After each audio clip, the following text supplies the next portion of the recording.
Welcome to Gold Silver Pros. Hey everyone, this is Rob Keynes with Gold Silver Pros, and I have a very special guest on the program. This is going to be a first-time guest on the program. We have Lon Shaver, who's the president of Silvercorp Metals, and I'm really excited about this one after having gone to PDAC in March up in Toronto and talking with all the companies. One that really stood out to me this year and one that I've really wanted to talk to and finally had the chance was Silvercorp. Lon, welcome to the program. Thanks, Rob. It's great to get a chance to connect. Yeah, absolutely. And, we were talking quite a bit before the interview about your project and what Silvercorp is and who you guys are. Could you give us like a couple-minute elevator pitch on who Silvercorp Metals is for people that may not be familiar with you? Yeah, sure. I mean, Silvercorp's a Canadian company. We're based in Vancouver. We've got a long history of profitable operations and generating free cash flow. And this is because we are operating low-cost mines that have consistently delivered profitability to the company. But more than that, what that's allowed us to do is to build both a war chest in terms of a cash balance that we're looking to use to grow. And we've also used that money to invest in other emerging companies that we think have great projects. And that's our incubation model. So really, people think of us as being the Chinese silver producer, and that's true. That's where our mines are, and that's been working well for us for 18 years. But we've also built up other assets, including that cash and investment portfolio, and we're a company ready to use this solid foundation to go forward and grow and diversify. Okay, well, I'm going to put up on screen some of your corporate presentation. You're kind enough to provide the updated one that you guys put out after PDAC. So here on this screen, and really speaks to, from an investment perspective, why people may want to get involved in your company. You want companies that are profitable, and you want companies that don't have debt and that have assets for the future, especially when we're talking about miners. So walk us through this slide on your deck and explain why this gives you guys an advantage and why people should be interested in you, based upon these numbers. Sure. Yeah, no, I'll start off on the right-hand side and speak to those numbers that you're describing. And certainly some of these numbers have been bouncing around a fair bit recently, just given the change in valuations that we're seeing, the rally in precious metals and for some of the stocks. But some of the numbers aren't changing quite so quickly, namely our cash balance. So when you look at owning the stock, you're getting exposure to really three assets that I mentioned before. Starting with the easiest one to understand, that's cash. As of December, that was just under $200 million US on the balance sheet. Company has no debt. The other thing that we have that sets us apart is a portfolio of mining equities. And we're not aiming to be a portfolio manager, but we're looking at special opportunities that we think we can incubate value for our shareholders. The largest position in that 140 million mark to market as of December is our 27% stake in New Pacific, but it also includes the position we had in OreCorp, which was an M&A target that got away from us, but not without making a profit on that position. So when you look at the math and take the market cap and you back out those amounts for cash and equities, it means the market's paying about $350 for our mining assets. And well, what are those mining assets? Well, those are operations that we built ourselves. We're running them.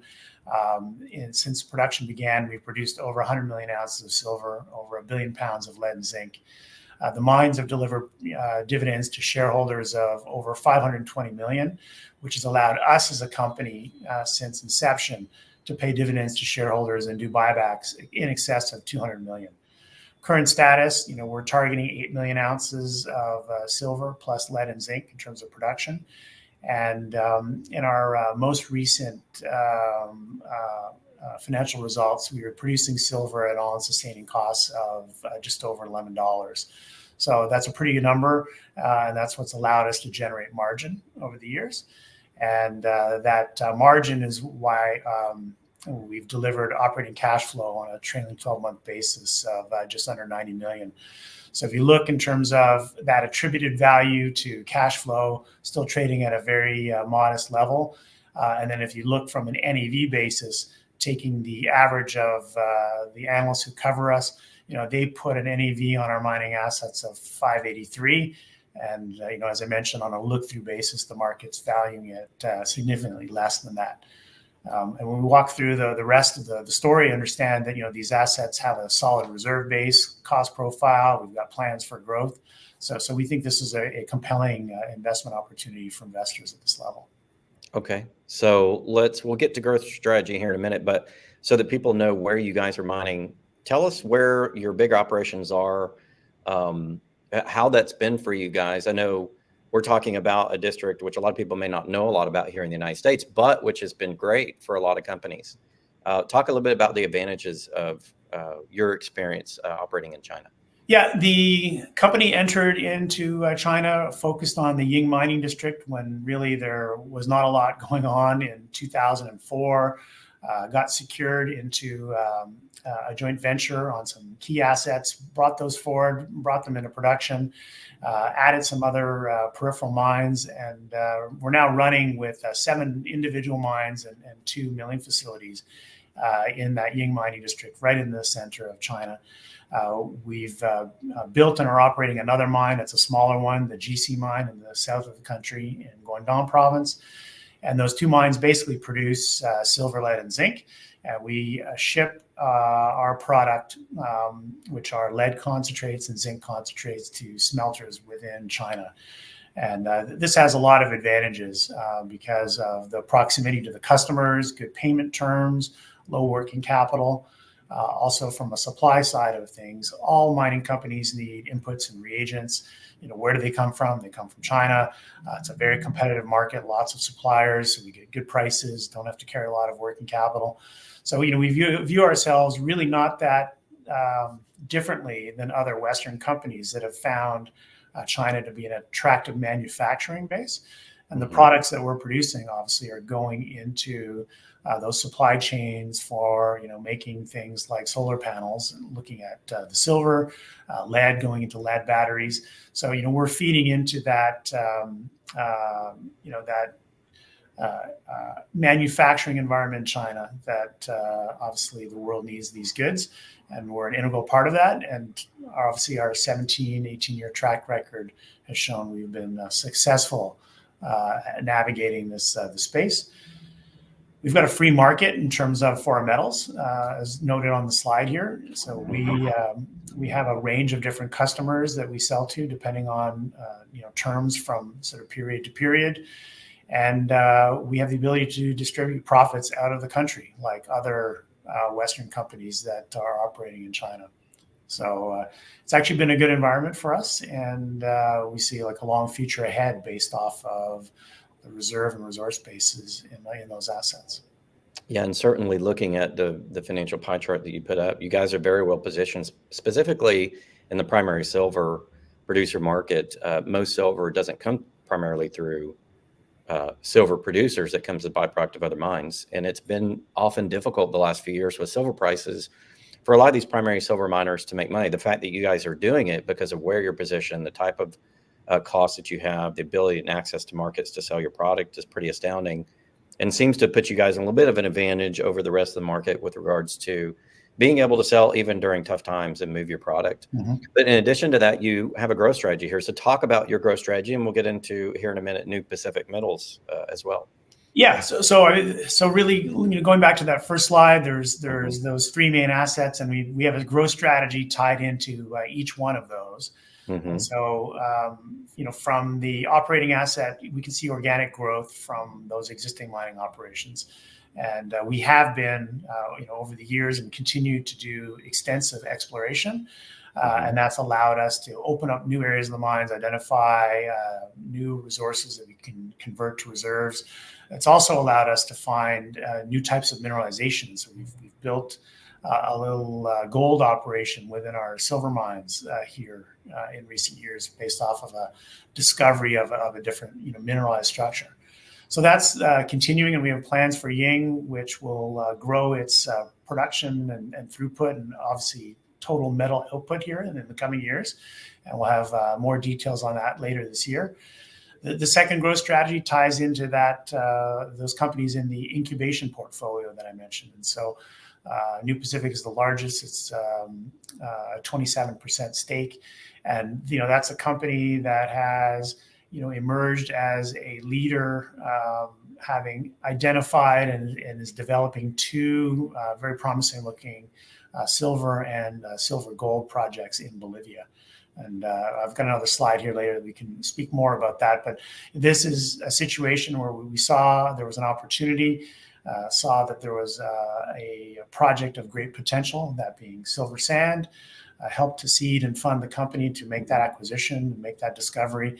And now we're sitting in a good position here as the company advances not just one, but two projects through the PEA to PFS milestones, and is looking at getting these projects permitted, at which point they could be ideal acquisition targets for ourselves, or if somebody else puts a higher value on them, we would monetize our investment with a good gain for our shareholders. Last growth strategy really ties into that M&A I was speaking to earlier, which is looking at assets or projects that can be a business like the Ying Mining District. So, are these high margin? Do they have a long life potential? Can you get them into production with reasonable capital expenditures and a predictable time frame? We're not looking for sort of long-term unpermitted projects that are quite uncertain. We're looking for something that as a company we can acquire and get into and build right away. We attempted that in 2020 with a company called Guyana Goldfields. Ultimately, we're beat out and made a $20 million gain. Most recently, we were fighting to take over OreCorp. Ultimately didn't win that one, but again, we'll post a very respectable gain there on that total investment that we made. Okay, let's talk a little bit about your operations in Ying first, and then we'll roll over to New Pacific and where those are located and what you're looking at there. Explain a little bit about Ying, and I'll put that slide up as well. What is the resource there? What is your growth potential? What are you guys doing with that project for the most part? Sure, and maybe when to speak to the resource potential, we have that bar chart later on. But I think it's important to note that this is a 68 square kilometer package of concessions or mining permits. Those are the four boxes that you can see at the bottom. So within those four boxes, we have 7 individual operating mines that are delivering ore to 2 milling facilities that are in that slightly smaller red box just above. We drilled just in sort of 3 calendar years over 1 million meters, and so this is going back and looking at the potential for resource addition, reserve expansion, and that has contributed to a mine expansion program that we've got in place. So typically these mines have been very small scale, very labor intensive, and we're looking at increasing the mechanization of some of the areas within some of the mines by looking at a different mining method and improving ramp access so that we can basically get larger vehicles down quicker and easier to these zones, both for exploration and for mining. So we're bringing in some new equipment, new shovels to be able to deal with larger scale. And then where we're addressing some of these mining methods with some more mechanization, that could lead to a little bit of a drop in grade. So we're bringing XRT sorting equipment in. So this is basically an AI kind of machine that uses X-rays to take a look at the ore through the feeder on conveyor belts, and helps to upgrade by knocking the waste out of the flow stream. So you're still trucking high-grade ore to the mill. You've brought us to this page here in terms of the inventory. We've basically done a great job from very early years and very lean as it relates to reserves and resources to where we've been running here on a very sustainable basis, despite our mine depletion at 125 million ounces of proven probable reserves in the silver. Add another roughly 100 in M&I, not included in that reserve on top of that, and then a very healthy 125, 126 million ounces in inferred on top of that. So, we see a very long runway ahead, and that's why we're confident making these investments that we are at Ying in particular. This year at Ying, we're going to finish off, not too exciting, but again, it's to speak to that increased throughput rate and long future. We're We're going to finish up building a third tailings storage facility. And that's a project that began a few years ago. And then we've been looking at different ways to expand our mill capacity. And what we've landed on here is an interim solution to bump our mill throughput up by about 1,500 tons per day. And that'll bring us to around 4,000 tons per day for the combined operation, and at very modest capital costs. Again, looking at adding this on to an existing facility, and also given the availability of supplies, equipment, contractors in China, we think we can deliver this throughput rate increase at a very, very attractive cost. Okay, let's talk a little bit about New Pacific, and then we'll get into, as we end the video, let's get into a little bit about how you guys are doing and look at you as compared to some of your peers. Sure. Why the interest in New Pacific specifically? Are you looking to maybe expand to other jurisdictions, or what about these projects really interested you? Well, it really was the Silver Sand project, which was arguably a grassroots project when New Pacific picked it up and when Silvercorp made its initial investment. But the potential there for making a significant silver discovery was obvious, at least by our teams. And so acquisition of the project in 2017 led to drilling in 18 and 19, led to an initial resource over 200 million ounces, first published in 2020. But then it was the PEA that came out that really showed sort of how promising this project is. 171 million ounces of silver over a 14-year life at a $10 all-in sustaining cost. And the grade profile in the first 4 years has it actually producing between 15 and 16 million ounces of silver a year. So, and it's just silver. There's no other commodities here. Very manageable capital cost, helps to contribute to, a $726 million NPV and a very healthy 39% IRR. So after that PEA, the focus technically on Silver Sand is on a PFS, which should come out this year. So there's the first milestone that we can speak to, and the work is being done on Silver Sand right now to work on getting the permits to go into construction. So more difficult to predict the timing of that, but that would be another key milestone for this project. Having been in Bolivia, the team worked on looking at other opportunities, secured 2 other projects. 𝘎𝑗𝑎𝑛𝑔𝑢𝑠 has really emerged as really quite a leader here, and is in the process of catching up to Silver Sand. Initial resource came out last September. Very meaningful silver, but also gold inventory plus base metals. And the other milestone to expect from the company is a PEA on 𝘎𝑗𝑎𝑛𝑔𝑢𝑠 this summer. So we're very happy with the progress that's been made. And again, this falls into this incubation model where we're supporting the company moving ahead. We've participated in their financings along with other outside investors. And at some point here, we may have a decision to make strategically as to what we do next. Okay, very good. Let's transition real quick and talk about your profitability on what you're mining, and then look at where you guys kind of stand in relation to the rest of the industry. This was an interesting chart, I thought, because it shows you guys have done pretty well in terms of profitability across the board, but talk to us about how you guys have worked on that generating free cash flow, and why that's been such a focus of yours. Yeah, well, I think the corporate philosophy here is that mining should be like any other business, and that is look at some money, yes, that goes into setting up the business, but then you'd better be able to get reliably and predictably returns back from the business. And so returns are, when you have revenues greater than your expenses. And what we've done on this chart is just showing those on the basis of per ton of ore that we're mining, because that's really the unit of activity that we're doing. So the blue line is our revenue per ton of ore mined.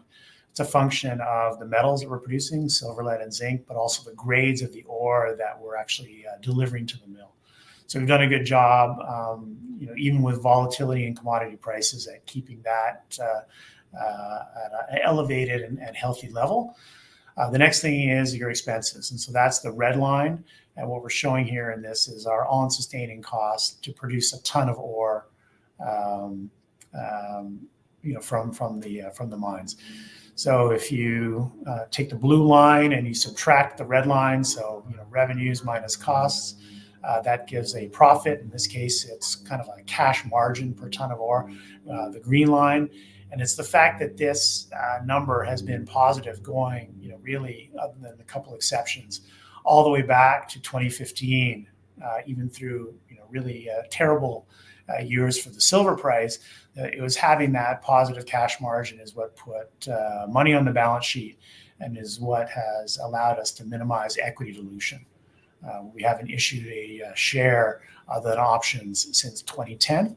And so I think that's another key feature for investors. We're very disciplined with our capital structure.